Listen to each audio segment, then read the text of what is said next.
So, a weird thing happened. One of my favourite publishers is Pushkin Press. Pushkin Press are a UK-based indie publisher who put out a lot of really great Japanese fiction. They have a smaller imprint that's called Pushkin Vertigo, which deals with crime fiction, detective, mystery fiction, etc. About a year ago, Pushkin Press reached out to me and offered me a review copy of The Honjin Murders by Seishi Yokomizo and translated by Louise Hill Kawai. Fantastic book. I'm going to talk about it in a second. The seed was planted for me to start reading detective stories and mystery fiction. Then I read The Devil in the Dark Water by Stuart Turton, and I was like, alright, yeah, detective fiction's definitely for me.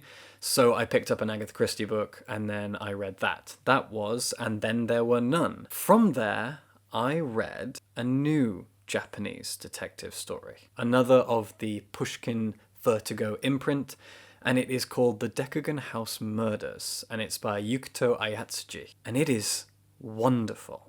The book is translated by Ho-Ling Wong, and to my knowledge this is the first book of theirs that I have read in translation, or as a translator. This video is a recommendation video of great Japanese crime detective mystery stories, and also kind of a detailed review of the Decagon House Murders. Now, I mentioned at the top of this video about a weird thing that happened to me. The weird thing that happened was after I finished reading And Then There Were None by Agatha Christie, that book ends with an epilogue where the murderer, in a letter, explains what they did, how they did it, and why they did it. And then I read The Decagon House Murders the very next day, which begins with a prologue that is an homage to that Agatha Christie book.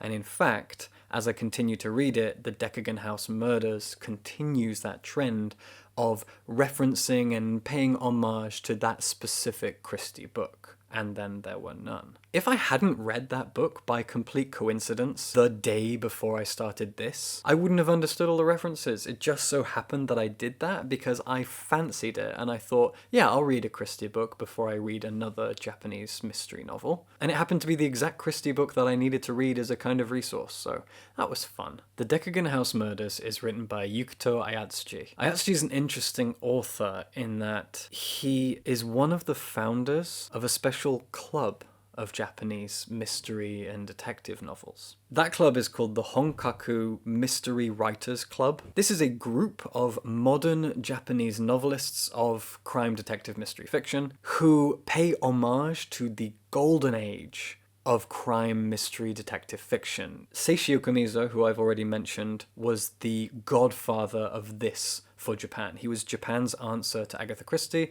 I'll talk about his books a little bit later in the video. So The Decagon House Murders was actually written quite a few years ago, and he's written a lot of books. It seems like mystery novelists tend to churn out books, but this is his first novel. This was his first published novel, and it is also his first book to appear in English translation, and I am now praying that Ho-Ling Wong, Pushkin Press, whoever, keeps bringing us more of his incredible works.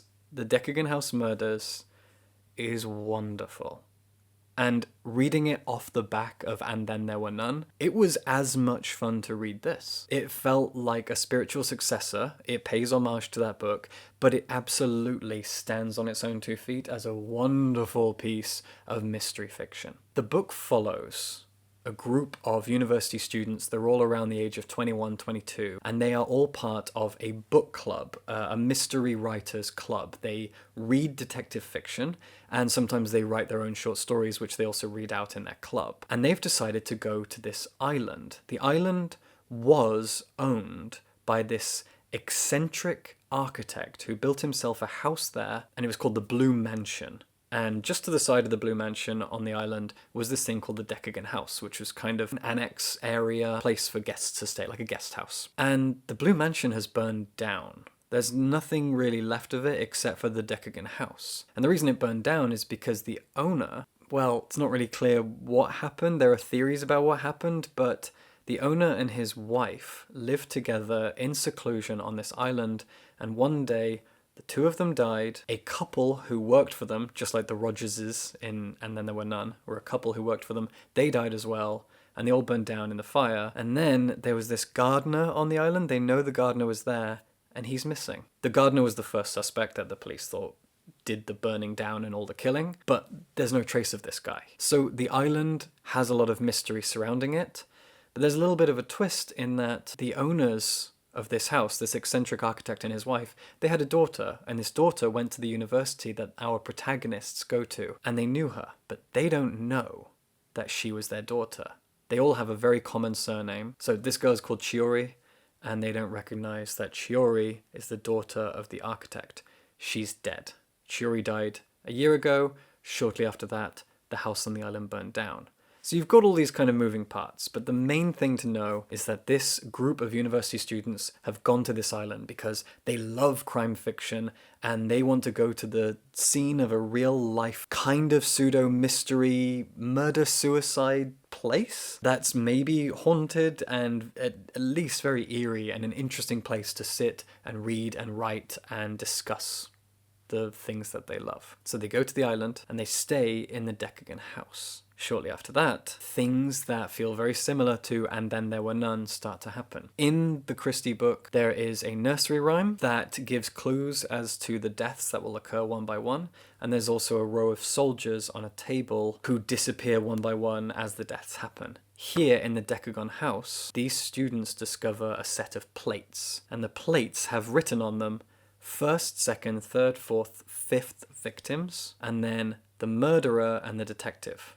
And there are 7 students here, which implies that 5 of them will die, 1 of them is the murderer, and 1 of them is the surviving detective who will figure it all out, maybe? When the murders start to happen, plates are found stuck to the door of each victim's bedroom.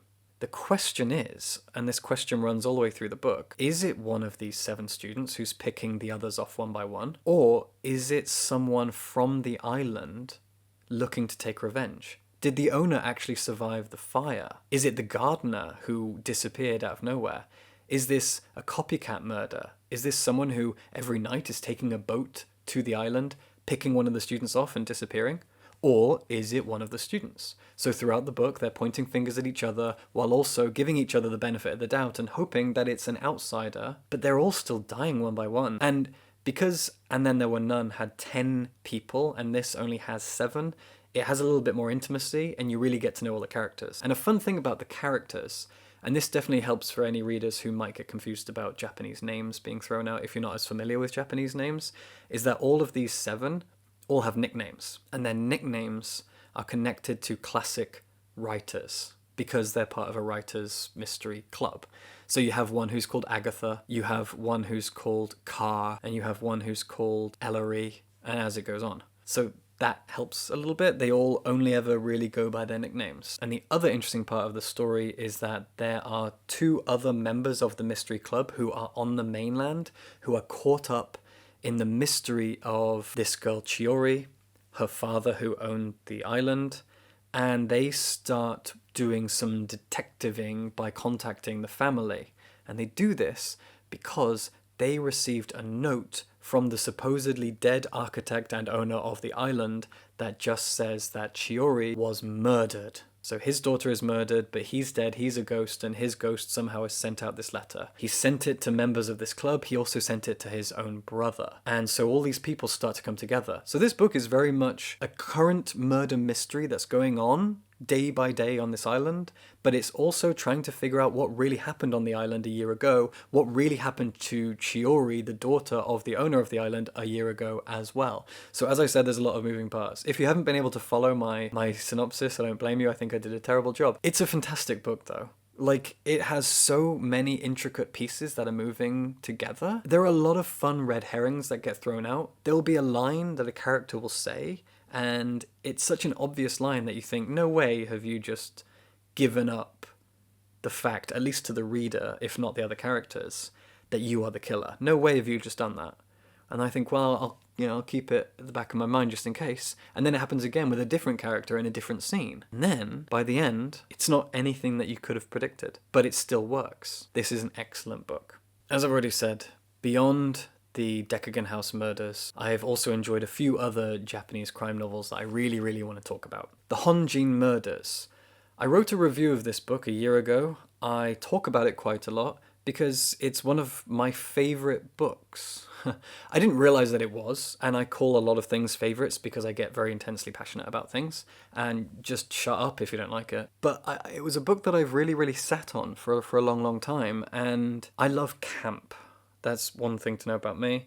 The reason I prefer DC comics over Marvel comics is because they have characters like the Elongated Man. I love the camp. I love the silliness of it. I love the bright and colourful theatrical nonsense of camp. I love it. And I do think that detective fiction has a lot of camp. Poirot is a camp character. These people are really fun and silly. And the Honjin Murders by Seishi Yokomizo carries that camp tradition. So this was a book set in the 30s, and Seishi Yokomizo had an enormous career. He really was the Agatha Christie of Japan. He had an enormous career as a detective mystery fiction writer, and it began with the Honjin Murders, and it went on for dozens and dozens of books. And he had his own Poirot. He had a charming young man, this detective who, if I remember rightly, begins his entire career at like the age of 20, if not younger. His name is Kindaichi. He is our Poirot. He is our Sherlock Holmes. He is Japan's answer to these characters. And he's fantastic fun. Again, he's campy and silly and eccentric and theatrical and a little bit over the top. He's full of himself. He's arrogant, but in a fun, charming way that you enjoy to watch. And he's a genius. He's a genius detective. And this was his first book. It was the author's first book, and we finally have it. Since then, Louise Hill-Kawai has translated one other of his books, which was also published by Pushkin Press, and that book is called The Inugami Clan. It's a lot bigger than the Honjin Murders, and I haven't actually gotten to it yet. I wasn't given a review copy, and I was too busy when it came out, so I just didn't buy and read it, but I'm going to. So The Honjin Murders is a wonderful place to start for Japanese crime fiction. 1930s, set out in the countryside, and it's in a beautiful, snow-covered location.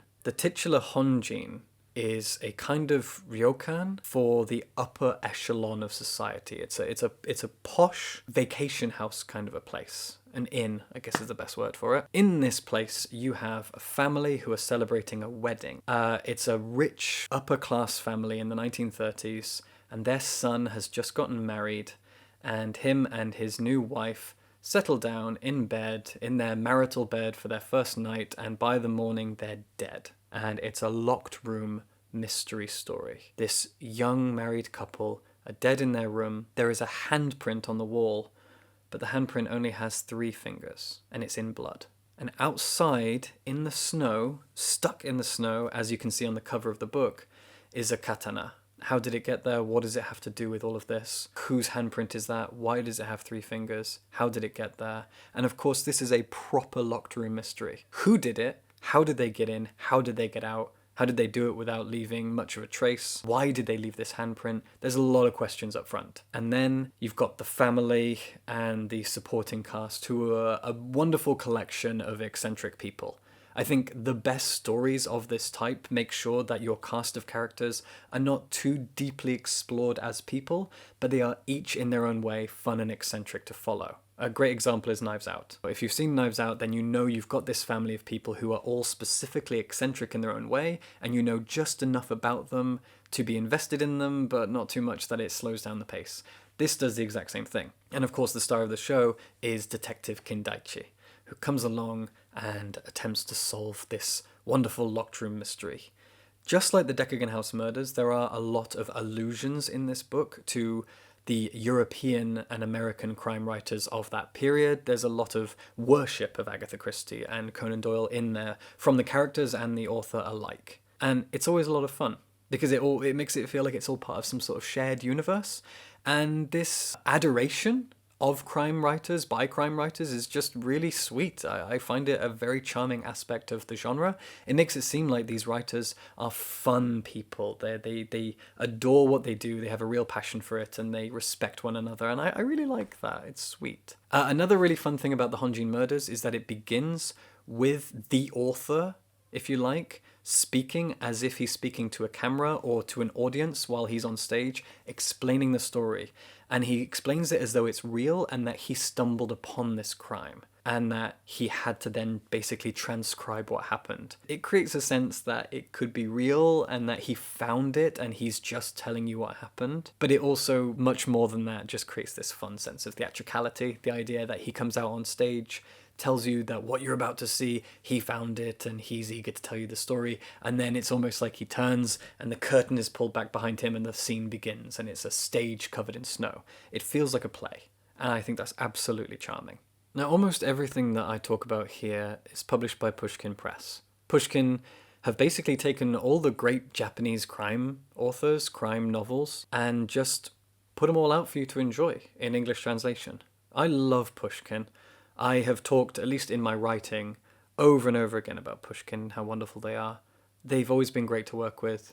They do gorgeous covers, and they pick some of the finest detective murder mystery stories, the finest Japanese novels. It's just so much fun. There's a colour and vibrancy to all of the books that they pick, even the ones that are a little bit darker. If you haven't read many books by Pushkin, they are one of those publishers where you can just select a book of theirs that you like the cover, you like the title, you like the country that it's from, and you'll have a good time. Another author that I want to talk about is Soji Shimada, who is, again, very much like Seishi Okumizo. He is a great and powerful force in Japanese murder mystery stories. And he has written 2 novels that are currently published in English translation by Pushkin Press, and that is the Tokyo Zodiac Murders and The Murder in the Crooked House.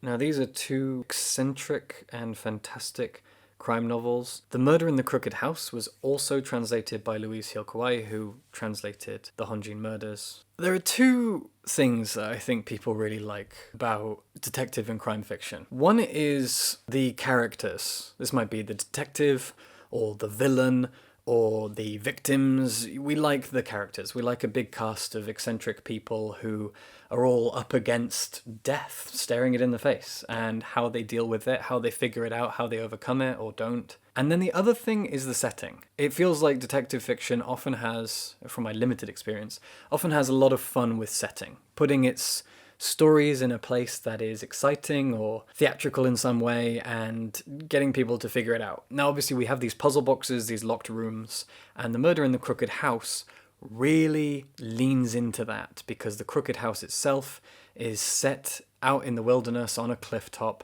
and it is a puzzle box in itself. It is a huge house that is, it's like it's alive. If you've seen Demon Slayer, Kimetsu no Yaiba, there's an arc in that that's set in a house where a demon has the ability to like switch gravity and turn the house as if it's a Rubik's Cube with the characters inside it rolling around. And the Crooked House has that kind of a feel to it. It's a puzzle box. This house is a puzzle box. And so Soji Shimada here, while not writing the most compelling characters in any way, has leaned on the setting, leaned on the mystery, and gives you a lot of clues to try to figure out the story for yourself. Everything the detective knows, you know. Can you figure it out? It feels like you have a puzzle box or a Rubik's Cube, and you can do it. You've got the book, and as you go through the book, you have the power to sort out the puzzle.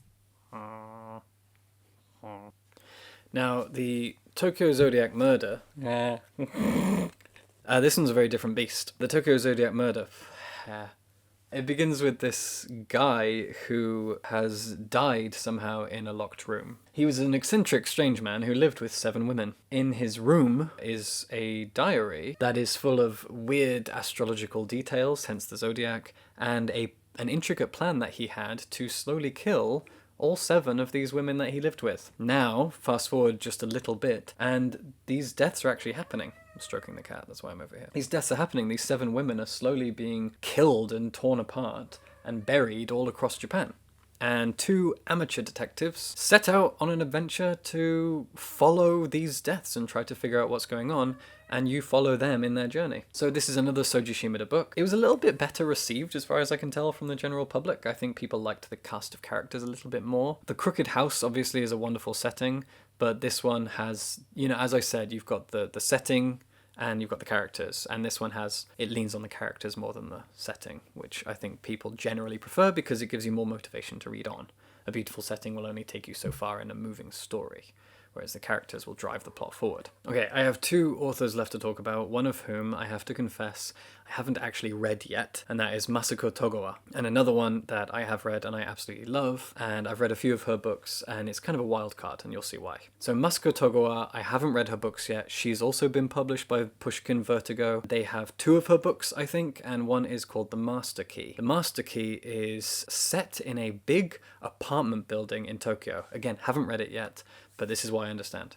It's set in a big apartment building in Tokyo, and all the residents are women, and all of these women have secrets behind their locked doors. The blurb gives you a few ideas of what their secrets are, and they're all really compelling and interesting. And the master key, which will unveil some grand secret, has been stolen, and the blurb simply says that at the end of this route, trying to find the master key, there will be a murder. Now, this sounds like a very different way of doing a mystery story, and I am totally involved, but again, I haven't actually read it yet. Oh, and this book was translated by Simon Grove, who is a translator that I don't think I'm familiar with, but I'm not 100% on that. Masako Togawa's other book that's available from Pushkin Vertigo is called The Ladykiller, and it's not actually listed who the translator is, so apologies, I can't tell you. But this one seems like a lot more of a straightforward murder mystery story, and perhaps more of a gritty crime story. It follows the story of a guy called Ichiro Honda, who is a ladykiller. He is an ordinary guy by day. By night, he trawls through the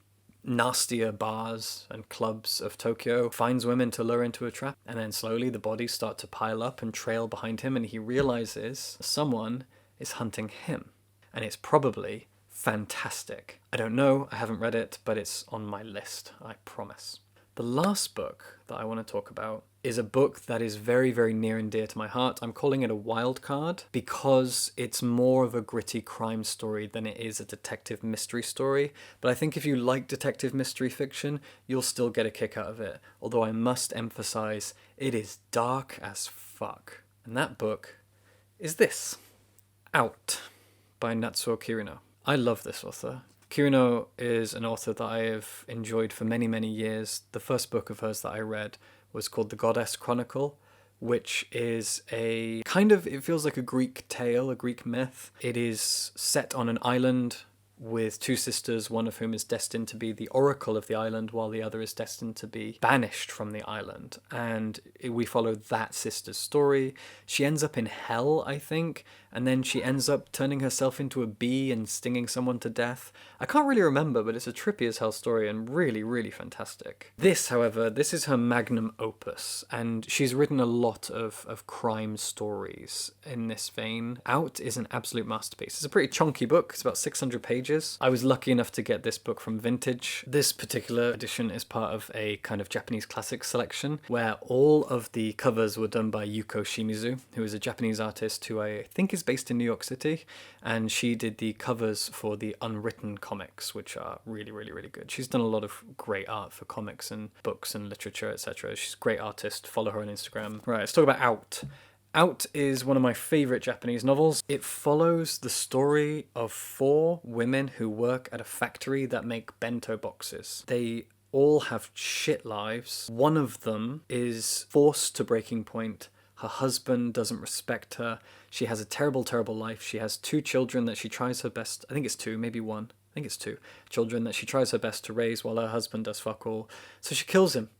I think she takes his belt, I think that's right. I've read the book twice, and once was fairly recently, and I still can't remember all the details. She takes a belt, and she strangles him out in the corridor while her kids are asleep in the next room. And then she's a murderer. Now, she's got to survive, she's got to deal with this, and so she recruits the other 3 women that she works and is kind of friends with in order to chop up and hide the body. As the story descends into a really dark and gritty territory, it starts to tangle itself in with Japan's seedy underbelly. It gets pretty dark. It gets kind of Ryu Murakami kind of dark. It's very, very much a feminist revenge tale. It is about the women who have just been pushed down by society, by patriarchy, by their men, by societal expectations, and they're snapping. These 4 women are all so well written, and you'll come to love at least 2 of them and sympathize with all 4 of them on some level. It's a dark and sad story, but I've put it on this list because it is a crime novel, and it is from the perspective of a criminal, a murderer, who, not even by the end, by the middle, you sympathize with so intensely that you just feel like she should be allowed to go on living her life consequence-free, because it's a crime of passion, it's a crime of anger and frustration, and it feels like she's not just killing her husband, she's trying to sever the ties between her and this oppressive patriarchal system. I adore this book, and I think that everyone should read it.